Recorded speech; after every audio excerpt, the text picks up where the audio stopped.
Hey, it is your buddy Peace and Harmony with you here today. We're zooming in and focusing in on understanding pathological lying on the part of the malignant narcissist or the psychopath. And pathological lying really is an ability, a unique ability of a personality disordered individual to lie on a daily and consistent basis as part of the relationship formulation that they will engage in as a way of emotionally manipulating others. As you can imagine, with a malignant, meaning diseased, if you were to have a malignancy on your skin, it would mean that there was a disease, an abnormal cell, which is attacking the life force in your cell, which then become disease. So as you can imagine, a malignant personality, which is thoughts, cognitions, feelings, emotions, and behaviors, which is someone's personality, and then furthermore, pathological lying of this nature means a refusal to experience and communicate the truth. And if we look at really what is the truth, really you have to say, well, what does that mean? And I'm really thinking of it this way, is that the truth is the good of all, and the good of life, the good of the expansion of life and the functionality of life. So if you look at really what is true, it is, is that which you know in your being and cannot be denied. And it springs forth from what has actually occurred. So it's not toying with or manipulating an experience. And yes, people will have a sense of humor and blow things out of proportion or laugh or giggle or, have a sort of humor.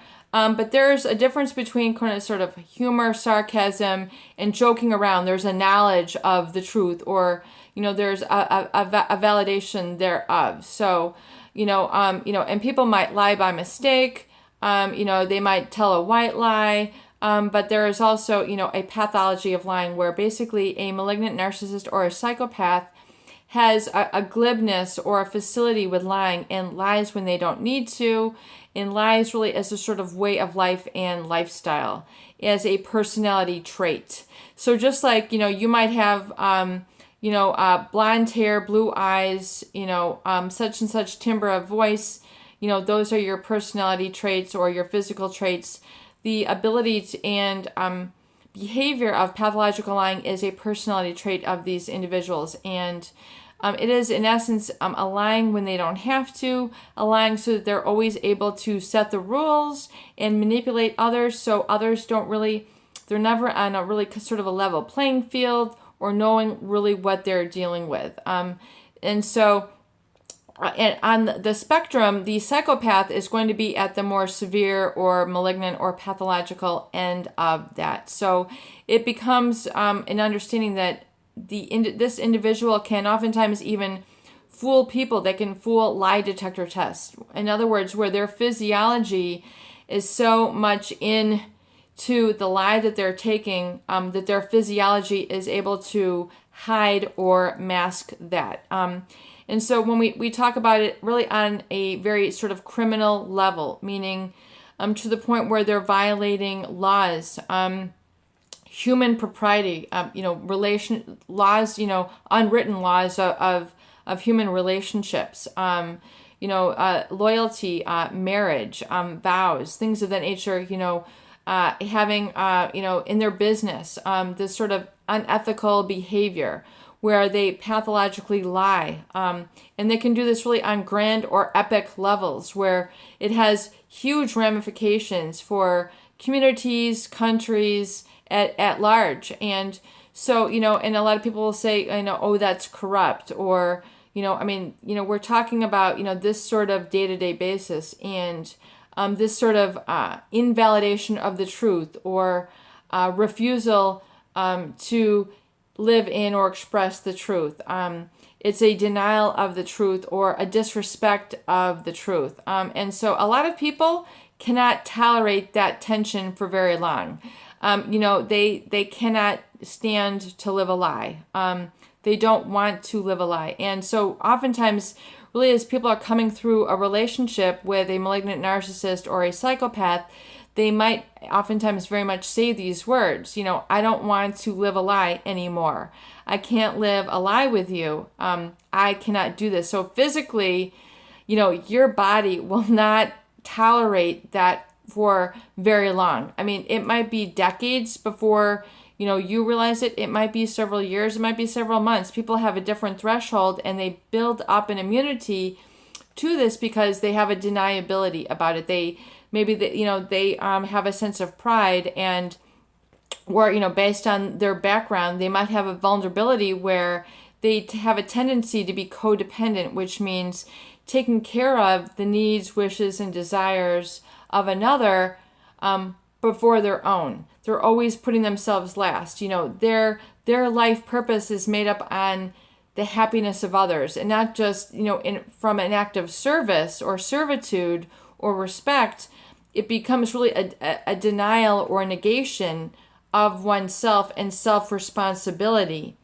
The ability to respond for themselves as an individual intrinsically as separate and distinct from this person. So they become almost like a Siamese twin, if you will, sort of connected with this, they become this other person. Their role becomes who this other person is. I remember a very sad story from one of my clients who was telling me about her sister, who is married to a very controlling, manipulative, psychopathic sort of individual. And he really did not even let her have her own identity. Let's just say his last name was, James. He would call her Mrs. James. He didn't even have, he would not even call her by her first name. Let's just say her name was Linda James. He would always call her Mrs. James. And even, it was so very sad. She told me the story of how he would abuse her and physically hurt her and yell at her. And even though he had a lot of money and a big house and, all the trappings of success, it was just horrible, horrible treatment of this poor woman who was her sister. And she eventually ended up passing on, and had put that on her tombstone, like Mrs. James. He didn't even put her first name. And she told me this story sobbing, and it was so very, very sad. And it breaks my heart, how an individual, loving, kind human being in human life could be so sacrificed to such a hurtful, manipulative, cruel, and insensitive individual who, would even deny, the pathological lying was so deep that they would even deny this person's identity.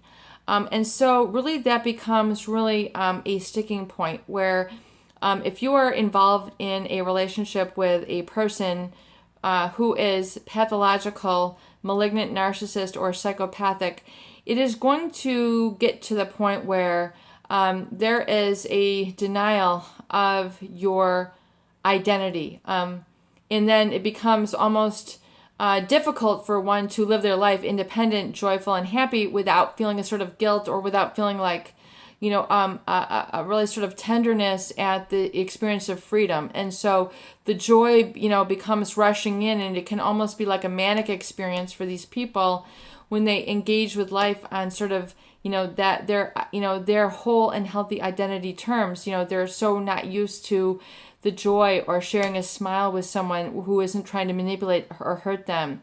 Share a smile, share a foot tap, share a handshake, share an embrace, from that level. And it becomes very scary for people. They develop a social anxiety when, the positive could be present. They're so used to habitually, memorizing this hurt or this deniability of their own identity, that their life abundance, their life prosperity, their life productivity becomes very foreign, or it becomes very difficult for them to live an expansive or abundant or profitable life, and then invite in others, and then have others in this sort of abundant experience with life. They feel very threatened. They feel that someone's just gonna, deny them what is wrong with you. They're going to come in with the insults that go into the core of the being, that they are used to that sort of, the pathological lying is so deep that,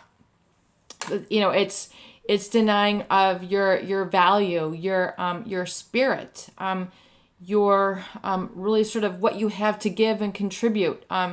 It's always coming from this place of pain and not from this place of joy or love. And so it really takes time to understand, emotional and, emotional purity and emotional sobriety and sort of emotional cleansing and sort of, engaging with this, and then, having the thank you, and awareness that there is this higher intelligence and higher sort of guardian angel that is operating from this sort of superhuman or supernatural level. What is experienced really as, you engage in a sort of a healthy alignment with life, which is, just a joy and its respect, and, being able to see that from your own healthy eyes, where you're able to then see, a beautiful violinist and say, wow, that person is really in their gift. To see a beautiful painter and say, wow, that person is really living in their gift. And then furthermore, that you can acknowledge that once you are finally living in your gift. So, and that is really the goal now, is for you really to attune to and become congruent to and embracing of living your gift, living your you, living your I am, living your you, and sort of knowing what that is. And knowing is coming from a state of experience, and experiencing it is saying, okay, I have to do this. So your responsibility to yourself and to life and to your higher divinity, the higher intelligence, the intelligence which we can only kind of have an experience of or taste of, which is beyond us. It's the intelligence which, has created, the land, the sea, the soil, the natural laws. We are part of that sort of beauty and talent. And so really your goal now is to say, okay, now what is my truth, which is my gift and my identity. And, I know a lot of you are probably crying by hearing this. I know that this is a very emotional topic. And if you are, just say, this is a sensitive topic, because that would give me validation to know that we're on the right chord here. Because I really want to get to that chord. So I hope you've made it this far, but to know that living in your gift is okay. To smile is okay. To smile from your being is okay. To love from your being is okay. That is an experience. And once you're able to experience that, and experience that again and again and again and again and again and again and again and again and again and again, then you become what you're meant. You become your best self. You become the being that you're, the professional, the polished, the, whether it's you said, wow, you're right, peace and harmony. I was always meant to be a prolific gardener. I was always meant to be a construction. In construction, I was always meant to be a painter. I was meant to be a writer. I was meant to be a singer. I was meant to be, a trombonist. I was meant to be an interior designer. I was meant to be a mother. I was meant to be, and then you have this feeling of knowing and then being and then peace. And then furthermore, you're able to live from that center and that chord versus the hurt, which was inflicted from the pathological lying. So it's like shedding away, I think, a lot of that lack, that hurt, and that damage, which is really the goal. And, the really tool that to be the vision for you, and that vision should be your experience of that. So I hope that this video does make sense. If you do, just please give it a thumbs up so we know we're on the right path here at Peace and Harmony. Please do share and please subscribe for more great tools, videos, discussion, and support.